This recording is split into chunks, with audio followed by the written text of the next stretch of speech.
Muito obrigada, Simone. Então, a boa notícia é que a disciplina de nossos palestrantes nos deu 1h30 para o debate.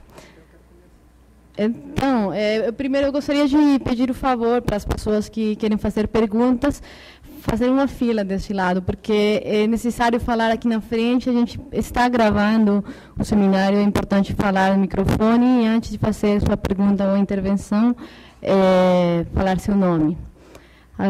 Agora, sim, a doutora Débora quer fazer uma observação, mas eu vou aproveitar que alguma vantagem deve ter ser o moderador da mesa.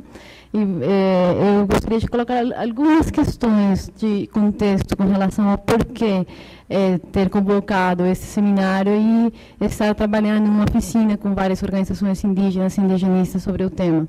E é a conjuntura específica deste ano que fez deparar, de alguma forma, o governo brasileiro sobre a questão da aplicação do direito de consulta prévia, que não é um direito novo para o Brasil, é recente na história do Brasil, mas que este ano assumiu uma relevância especial por conta da medida muito surpreendente para as próprias pessoas que trabalhamos no caso, da solicitação de medidas cautelares da Comissão Interamericana ao Brasil com relação ao Belo Monte, que incluía a questão da consulta prévia.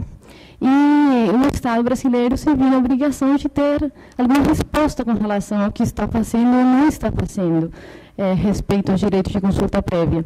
E um dos argumentos várias vezes colocado pelo Estado brasileiro é a ausência de uma regulamentação.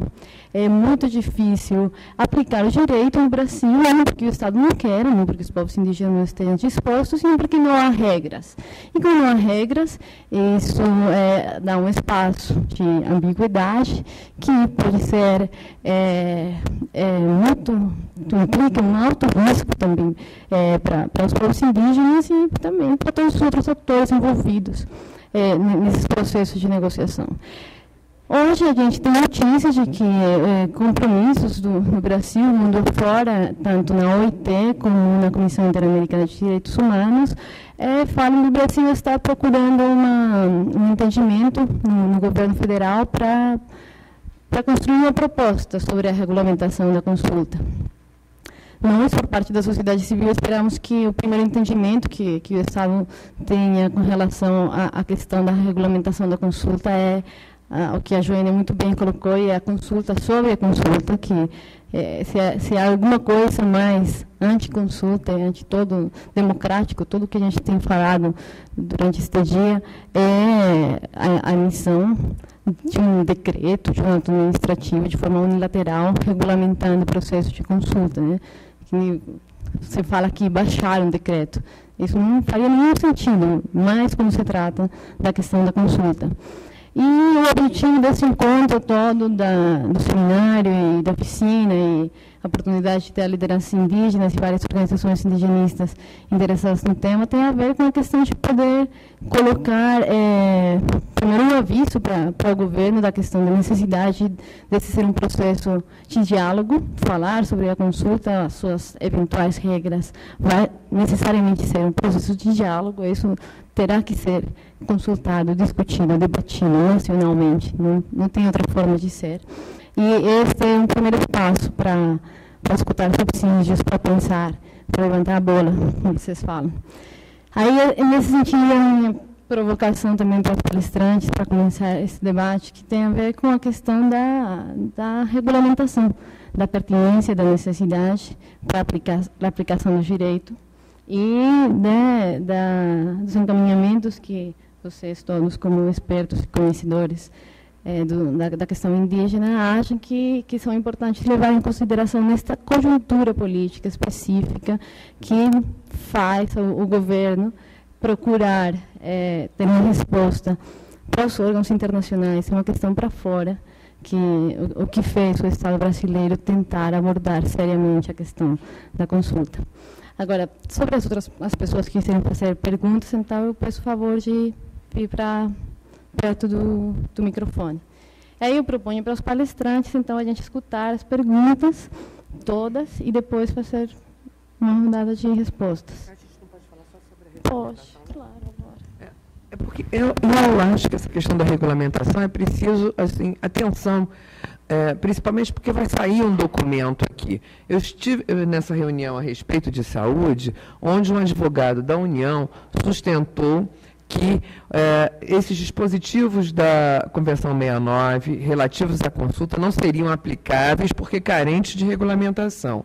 Então, é preciso ter cuidado com as palavras para dizer que não se está buscando aqui uma regulamentação, que a consulta, ela, enfim, que a Convenção 69, ela é de obrigação direta, imediata, enfim, afirmar isso, né? E isso, juridicamente, a gente pode colocar até sob duas perspectivas. Uma, porque é um documento que veicula normas de direitos fundamentais, e a regra para essas normas é a incidência imediata, se há necessidade de interposição de qualquer ato normativo. E a outra, porque há um precedente do próprio Supremo Tribunal Federal em relação ao próprio Pacto de São José, né? Porque se alegava que a internalização do pacto no Brasil dependia de uma lei que o adaptasse à Constituição, e o Supremo superou isso. Então, só preciso afirmar que não está dependendo dessa regulamentação, né? Só ter essa cautela de dizer que nós estamos aqui a regulamentar a convenção, né? Bom, boa tarde, meu nome é Christian, eu sou professor da Universidade de Brasília e do CEPAC. Quero parabenizar todos os palestrantes, foi uma tarde extremamente instrutiva, em que o caso brasileiro foi apresentado em toda a sua complexidade, no que se refere à aplicação da Convenção, o que só coloca a maior responsabilidade nos palestrantes da manhã, que tiveram a missão individual de resumir a realidade de seus países. Aqui a gente tem 4 percepções sobre a nossa própria realidade, e um ponto que eu queria destacar como muito promissor para a nossa discussão tem a ver com o fato de que todos os palestrantes hoje conseguiram deslocar a discussão sobre a regulamentação da consulta prévia dos povos indígenas como polo problemático nessa discussão para o próprio Estado, né? Ou seja, a necessidade de nós sermos cada vez mais aptos a pensar a heterogeneidade do Estado, a multiplicidade de instituições, cada uma delas já implementando uma concepção de consulta junto aos povos indígenas, que é absolutamente polissêmica, controversa, e que os povos indígenas já estão no ponto de se defender da consulta que é praticada pelo Estado na implementação de políticas públicas. Então, queria apenas fazer esse comentário rápido como provocação para a continuidade do debate. Vim aqui também para quebrar o gelo e dar tempo para a fila se formar para as próximas perguntas. Preta. Então, boa tarde a todos. Cumprimentar a mesa, né? Coordenação da mesa. Eu sou cretão, sou caingangue, contrariando a palestrante da mesa do outro lado, porque eu acho que tudo se renova nesse país, sabe? Filhos, seus pais lutaram, seus filhos vêm, continuam a luta, assim serve para a música, assim serve para os deputados, e é uma geração de filhos que vão substituindo seus pais.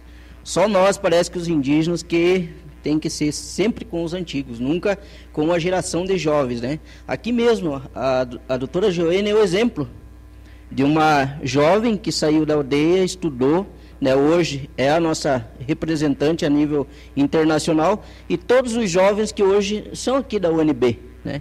Então eu acredito que as organizações indígenas foi para quebrar muita coisa que acontecia antes. Porque imagine se não existissem as organizações indígenas e existissem as outras organizações não governamentais que falavam e se representavam por nós, povos indígenas, né? A partir das organizações indígenas, nos deu, mesmo que nós erramos, a gente erra também porque somos humanos, igual a todos. Mas pelo menos é uma maneira de nós, os índios, estar sendo representados quando a gente não gosta do que está acontecendo. Quando a gente vê o massacre, muitas vezes, que o governo faz com a gente. Muitas vezes não, historicamente é um massacre que acontece contra a gente. Então, assim como na sociedade na nação brasileira, ela se renova sua juventude, os mais antigos, e renova sua juventude, a juventude indígena também, os jovens, vão se renovando e vão buscando capacidade também de poder dar um respaldo para aquela comunidade que fica lá. Imagine se nós no Sul fosse chamar 97 caciques para a gente poder fazer uma consulta com todos eles. Depois deles, tem toda uma comunidade de quase 90 indígenas, 90 mil indígenas para fazer na região sul. Como que a gente iria fazer essa consulta, né? A organização indígena, com certeza, ela não é a organização que seria a primeira a ser consultada. Com certeza teria que ser aquela comunidade afetada. Mas a organização indígena, ela tem um papel de acompanhar o que está se discutindo. Porque eu vou na fala do professor Marés. Será que aquela comunidade que está ali dentro, ela está preparada mesmo para ter aquela consulta do qual... Porque geralmente quando sai a proposta de um empreendimento é do governo, não é uma proposta nossa. A gente nunca disse que a gente queria aquele empreendimento lá dentro. O exemplo nosso é a própria Itaipu, que tem hoje lá, no sul do Brasil. As BR que tem, só na minha aldeia, em Mangueirinha, passa de 42 indígenas que morreram atropelados naquela BR. Indígenas que morreram atropelados. Porque quando construída a BR, ninguém perguntou se a gente queria a BR. Primeiro construiu e está construído. Né? Nós perdemos todas essas leis que tem hoje, após Constituição, hoje é OET. Se existisse naquela época, com certeza, até nós poderíamos ter aceitado, mas a gente teria que ver de que maneira que aquela BR não ia influenciar na nossa vida. Uma terra que corta no meio da nossa terra, pra vocês terem uma ideia. Então, os danos que um empreendimento ele impacta são danos que são para a vida toda, né? A Itaipu é para a vida toda, as BRs são para a vida toda. Eu sou do princípio que dentro de uma consulta, né, tem que existir o sim ou não. Tem que existir o sim ou não, se eu quero ou não quero. E se quero, de que maneira que quero. Porque eu vou conviver com aquilo ali para o resto da minha vida, né? Eu não estou nem fazendo perguntas, só estou tentando contribuir com algumas falas aqui. O próprio advogado da AGU, dentro do Ministério Público Federal, o dia que a gente teve audiência sobre a questão da saúde, ele deixou bem claro, a AGU não considera a Convenção 69 como um requisito para consultar. Se podemos criar um edital sobre a questão da saúde, se a reestruturação da FUNAI tem que ser consultado os indígenas, não. Ele deixou bem claro. E isso ele falou como valendo já para o que vai vir também, que são os empreendimentos também. Então preocupa a gente, nós que somos lideranças, que tem que dar um respaldo para a base nossa, ela preocupa a gente. Quando um advogado-geral da União faz uma fala dessa, saber, dentro do próprio Ministério Público Federal, enfrenta a nossa procuradora, é horrível para nós. Se aquele cara fala dentro da nossa terra, lá no sul, nós tínhamos amarrado ele lá, cara. Tinha amarrado ele, independente de ele ser advogado da AGU, não for, tinha ficado amarrado. Porque o sistema nosso lá no sul, de a gente dar boas-vindas para as pessoas que estão nos prejudicando, é assim, é prendendo lá na nossa região. E isso serve não só o Caingangue, o Guarani também, o Xuclém, na nossa região a gente tem um tratamento especial lá. Não estamos contentes com o que a pessoa está fazendo, a gente faz mesmo, né?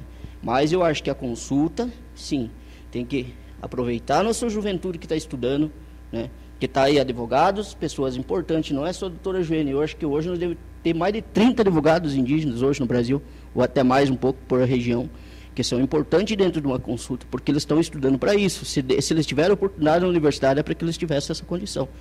E nós, as organizações também. Não que nós tenhamos que dar o respaldo da consulta, mas a gente tem que estar junto, a gente tem que estar acompanhando, porque a gente não foi criado por acaso, né? Nenhuma organização surgiu por acaso, surgiu por uma necessidade dos povos indígenas. Tá certo? Obrigado.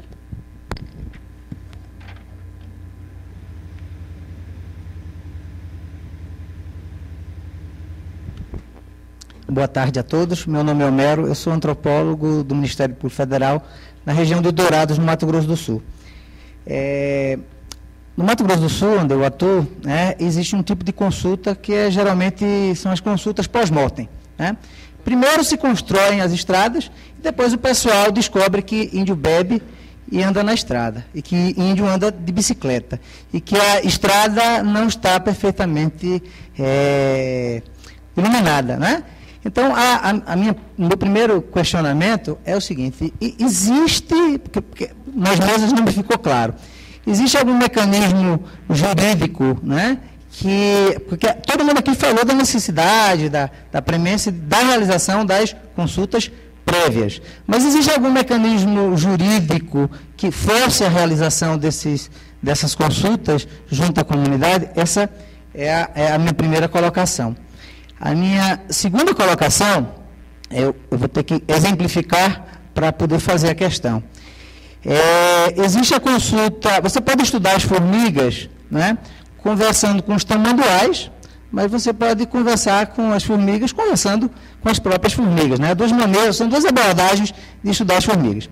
Então, há cerca de 1 ano e meio passado, o Ministério Público do Trabalho realizou em Dourados uma consulta sobre o fim da queima da cana, né, e os impactos que essa coisa teria nas comunidades indígenas. Então, encheu-se um auditório, né, tão bonito, tão agradável como esse aqui, cheio de gente, e aí o interessante é que as pessoas que foram chamadas para falar sobre o assunto eram cabeçantes. Cabeçantes, na linguagem local, são os gatos, não é? Que arregimentam os trabalhadores rurais indígenas para trabalhar na cana, né? Então, a minha pergunta seria mais ou menos no sentido, para se haver uma consulta, né, no meu entendimento, é preciso que se pense nos mediadores, né, da consulta. Eu acho que em nenhum momento aqui das duas mesas se falou assim mais detidamente sobre os mediadores dessa consulta. Que tipo de habilidades, não é? Que tipo de formação, que tipo de competências, não apenas comunicativas, mas também competências culturais, né, de entender o outro, de entender o encontro com o outro, né, esse mediador deveria ter. Essas são as questões que eu coloco.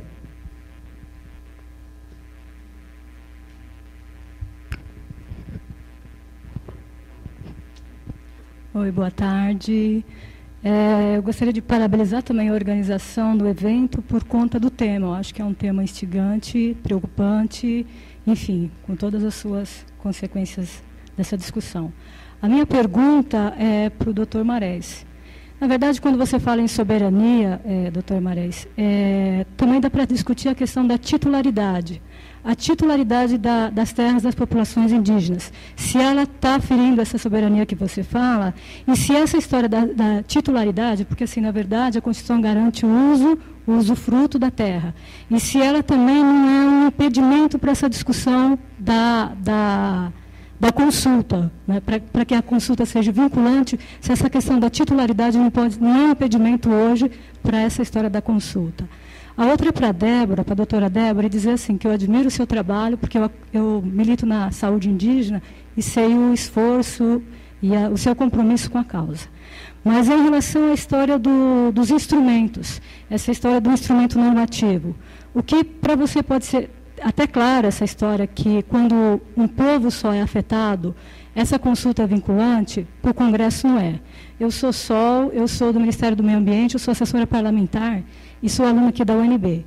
E para o Congresso não está clara essa história não. E quando a gente fala, e eles estão discutindo o projeto de mineração nesse momento, e a discussão, e o projeto já está pronto, e a discussão é justamente isso.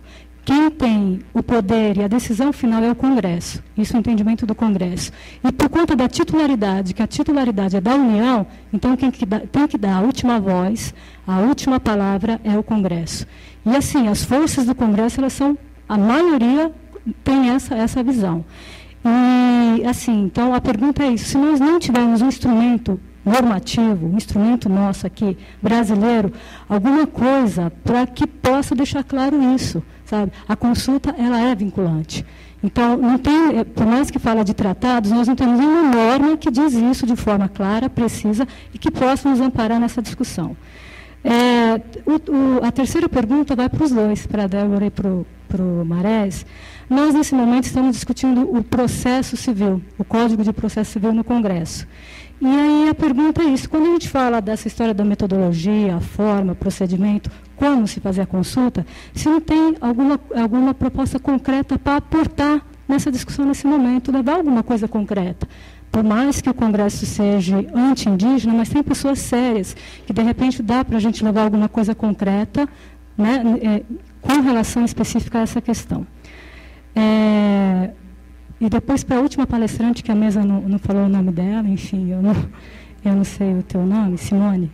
Bom, Simone, você é da história da flexibilização, que é muito melhor deixar o processo aberto, que é preocupante engessar, concordo com você. Só que o momento político que nós vivemos, e o processo histórico também demonstra que as forças políticas e as forças econômicas, quanto mais solto você deixa, depois fica muito mais difícil você intervir. Então, assim, acho que a gente não precisa engessar, mas algum mecanismo concreto nós precisamos ter. Qual vai ser, se é decreto, se é uma lei específica, qual que é, eu também não saberia dizer, e aí está a mesa de sabedores que poderiam nos responder nesse sentido. Mas eu acho muito complicado deixar essa coisa aberta, né? E nesse momento político que nós vivemos, nesse momento econômico, nós temos uma presidente com uma proposta clara, né, em termos de PAC, essa história toda, esse perigo que nós corremos quando deixa essa questão muito aberta. E por último, agora para todo mundo, para o movimento, para a mesa, para a sociedade civil, será que essa não poderia ser a nossa bandeira para Rio+20, sabe? Que a consulta ela seja vinculante? Eis uma proposta concreta, né? Nós levamos para Rio+20 uma proposta, consulta, ela deve necessariamente ser vinculante. É isso. Ah, Sol.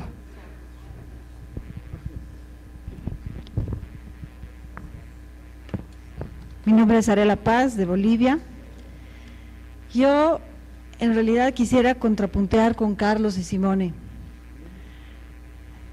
Si compartimos, y quiero poner un problema, si compartimos esta idea inicial de que el tema de la consulta se inscribe en esta relación entre Estado y pueblos indígenas, una relación que está caracterizada por tener una estructuración secular. Y esa estructuración secular es pues una relación de carácter colonial, de carácter de dominación. Entonces, cuando introducimos la palabra autodeterminación, tendríamos que esperar que esta relación vaya cambiando, ¿verdad? Por lo menos no reproduzca estas características de relación secular, estas características de relación colonial. Sin embargo, me parece que en el análisis estamos centrando demasiado en la transformación de la relación. Y estamos considerando que la palabra autodeterminación lo que va a hacer es cambiar la relación entre los pueblos y el Estado, pero de alguna manera estamos manejándonos, me parece, con un esquema, con los esquemas tradicionales que tenemos de esta relación, porque no estamos considerando que el cambio de esto implica también un cambio del propio Estado, una transformación del Estado. Es decir, si decimos que vamos a inscribir, por lo menos como horizonte político, vamos a inscribir el tema de la consulta en esta perspectiva, en esta dimensión de la autodeterminación, eso implica a su vez no solamente el cambio de la relación Estado-pueblos indígenas, sino también la transformación del propio Estado. Entonces yo quisiera invitarlos a los dos a que podamos pensar en este elemento y con la siguiente idea: si cambiamos esta relación inscribiendo en términos de la perspectiva de la autodeterminación, tendremos que reconocer que los pueblos indígenas también empiezan a ocupar el Estado. ¿Y a qué me refiero con esta idea de ocupar el Estado? No me refiero con la idea formalista de que se vuelven miembros de los ministerios, se vuelven autoridades, se vuelven diputados, que forma parte del proceso, sino y sobre todo me refiero a que los pueblos indígenas empiezan a ocupar el Estado con reglas de juego. Es decir, aquello que en democracia representativa estamos reconociendo como las reglas de juego de la democracia constitucional, la división de poderes. Esas son reglas de juego del liberalismo republicano, que a todos nuestros países se rigen con esa perspectiva. Sin embargo, el cambio de esta relación, y sobre todo el cambio de esta relación leída con un horizonte de plurinacionalidad, implica que el Estado empieza a soportar reglas de juego de los propios pueblos indígenas. Por tanto, empieza a desarrollar una vida institucional distinta a estas tradiciones que nos han regido en la estructuración de la relación secular. Y esto implica un cambio del Estado. Entonces me gustaría que empujarles a ustedes a que podamos pensar en eso para poder explicar varias cosas en América Latina.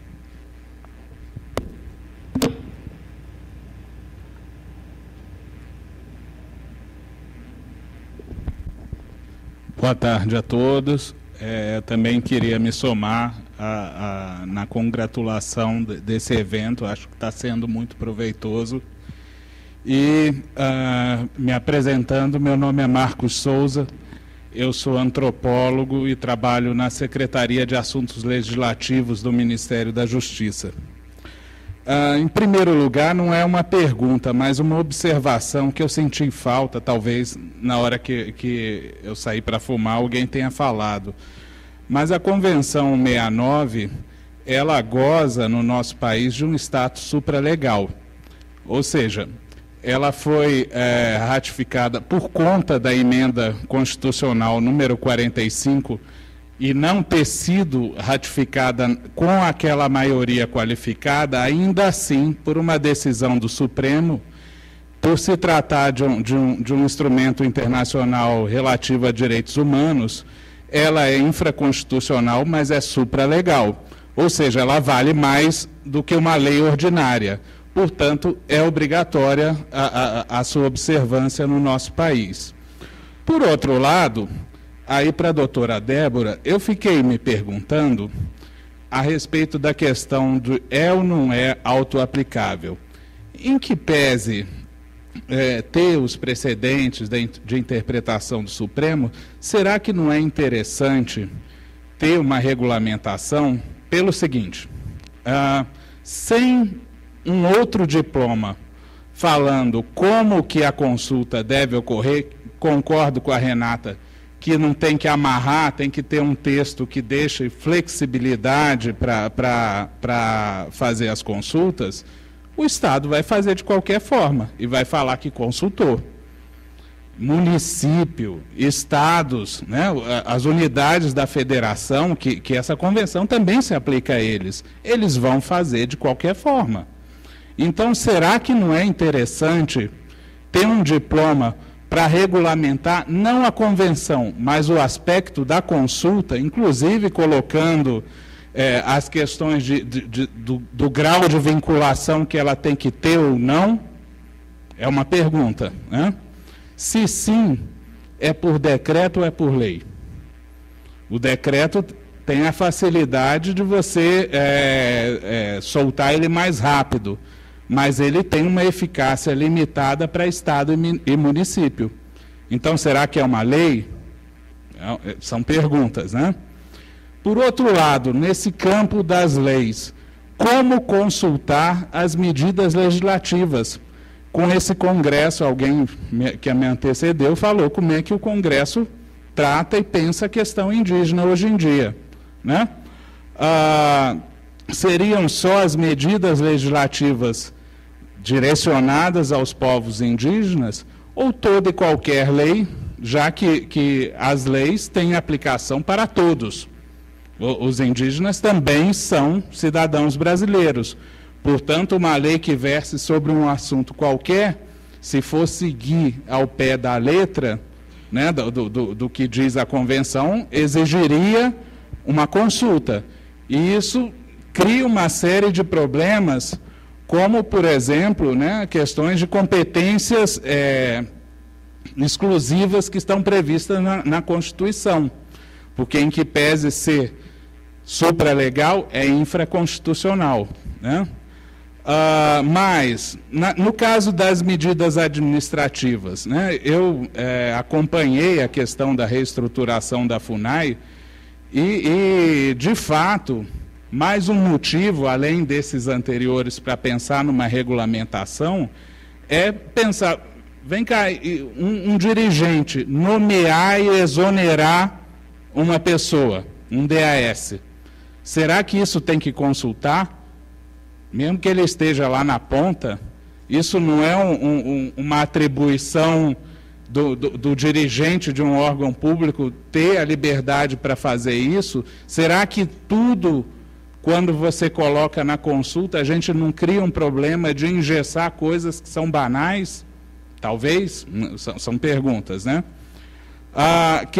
Competências privativas, por exemplo, a reestruturação da FUNAI foi com base num decreto do presidente da República, que, segundo a Constituição, pode fazer isso se não implicar aumento de despesa, blá, blá, blá, aquela história toda. Enfim, será que um ato administrativo como esse também tem que ser sujeito sempre a uma consulta? Se sim, como fazer uma consulta aí com o conjunto da população indígena, né? Por outro lado, entrando, Joênia, no caso da consulta, eu acho ótimo, mas, de novo, como fazer, né? Eu acho que aí fazendo a minha sugestão de o que pode sair aqui, podia se pensar em coisas práticas de como que isso pode ser regulamentado se efetivamente a intenção ou a decisão ou o entendimento for de que uma regulamentação é necessária ou é interessante. Por fim, uma outra questão me chamou a atenção de manhã a doutrina internacional. Atualmente, o colega do Chile falou a questão, um ponto que saiu da OIT, de um relatório, mas há um outro. Salvo equívoco ou melhor juízo, a própria OIT agora está falando que a consulta não é vinculante. Então, há também uma dimensão internacional aí de como construir o melhor entendimento possível dessa convenção dentro do seio da OIT. Porque, enfim, como ele disse, há um retrocesso na interpretação dessa convenção nos últimos anos. Pelo menos recentemente, além do ponto que ele levantou, há um outro a respeito da vinculação da consulta. A OIT está falando agora que a consulta não é vinculante. Seria isso. Obrigado.